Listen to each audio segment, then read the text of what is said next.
खलीफा Umar bin Khattab की जिंदगी की सबसे बड़ी अचीवमेंट्स में से एक पता है क्या था? फिरौनों के मुल्क इजिप्ट को फतह करना,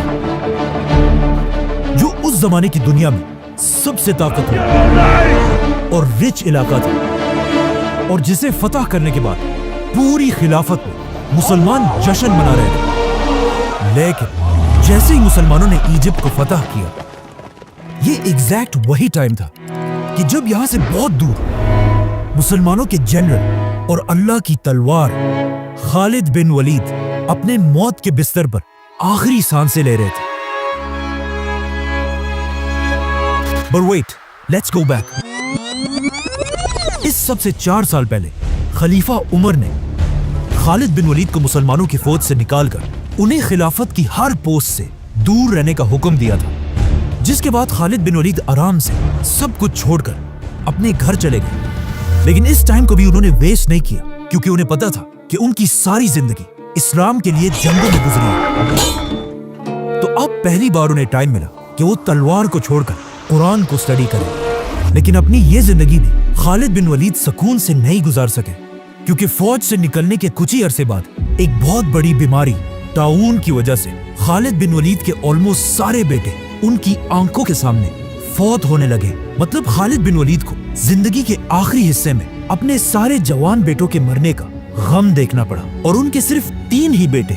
जिंदा रहे, जिनमें से एक बाद में खलीफा अली रज़ियल्लाहु अन्हु की फौज में जंगे सिफ़ीन के दौरान शहीद हो गए। खालिद बिन वलीद की वफात से पहले लोग दूर दूर से आकर उनसे आखिरी बार मिलने लगे,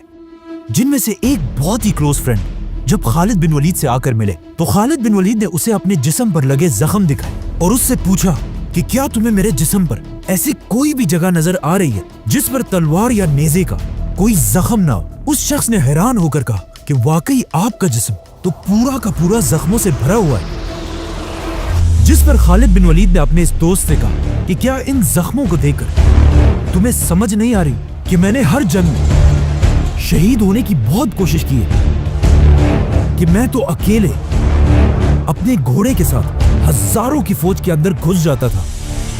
लेकिन फिर भी मुझे कोई ना मार सका और आज मैं यहाँ एक बीमार ऊंट की तरह अपने बिस्तर पर शर्म के साथ मर रहा हूं। जिस पर उनके दोस्त ने कहा कि क्या मतलब, आपको पता नहीं है जब रसूलुल्लाह सल्लल्लाहु अलैहि वसल्लम ने आपको सैफुल्लाह, अल्लाह की तलवार का टाइटल दिया था, उसी वक्त ये बात क्लियर हो चुकी थी कि आपको अल्लाह की तलवार खालिद बिन वलीद को कोई भी किसी भी जंग में तोड़ नहीं सकता। ये सुनकर खालिद बिन वलीद के दिल को आखिर थोड़ा सुकून मिला और वो आराम से अपने बिस्तर पर लेट गए। और इसके कुछ ही अरसे बाद इस्लाम के तारीख के सबसे बड़े जनरल, रोमन और पर्शियन एम्पायर की ताकत को तोड़ने वाले, दमिश्क और जेरूसलम को फतह करने वाले और यमामा और यरमूक जैसी अजीम जंगें जीतने वाले अल्लाह की तलवार खालिद बिन वलीद अपने छोटे से घर में सिर्फ एक घोड़ा और कुछ तलवारें छोड़कर इस दुनिया से चले गए। May peace be upon him. Khalid bin Walid Syria की सिटी होम्स में फौत हुए थे, जहां पर आज तक उनकी खबर है। लेकिन खालिद बिन वलीद के मरने की खबर बिल्कुल एक आग की तरह पूरी खिलाफत में फैल गई और जैसे ये खबर मदीना तक पहुंची, मदीना के हर गली से चीखने की आवाजें आने लगी और वहां की औरतें इस अजीम जनरल की डेथ पर जोर जोर से रोने लगी। लेकिन अब मसला ये था कि हजरत उमर ने इससे पहले ही मदीना में इस बात पर पाबंदी लगाई थी कि चाहे जो भी मर जाए, कोई भी उसके लिए जोर से नहीं रोएगा। देख, खालिद बिन वलीद की मौत पर लोग इस पाबंदी को बिल्कुल भूल गए और मदीना की गलियों में औरतें जोर जोर से रोने लगी। अब जब हजरत उमर तक इनकी आवाज पहुंची, वो फुल गुस्से में अपने घर से बाहर निकले और पूछा आखिर कौन है जिसके लिए ये सब रो रहे हैं। तो उन्हें बताया गया कि ये सब आपके जनरल और अल्लाह की तलवार खालिद बिन वलीद की मौत पर रो रहे हैं। ये सुनकर हजरत उमर बिल्कुल अपनी जगह पर खामोशी से खड़े रहे और काफी देर खामोश रहने के बाद हजरत उमर ने पहली बार मदीना के लोगों को अपना ऑर्डर तोड़ने की इजाजत दी और कहा कि अगर खालिद के लिए आज कोई रो रहा है तो उसे रोने दो। बल्कि कहा जाता है कि हजरत उमर खुद भी रोए। अब हजरत उमर को इस बात का पता नहीं था कि खालिद बिन वलीद ने अपनी वफात से पहले अपना सब कुछ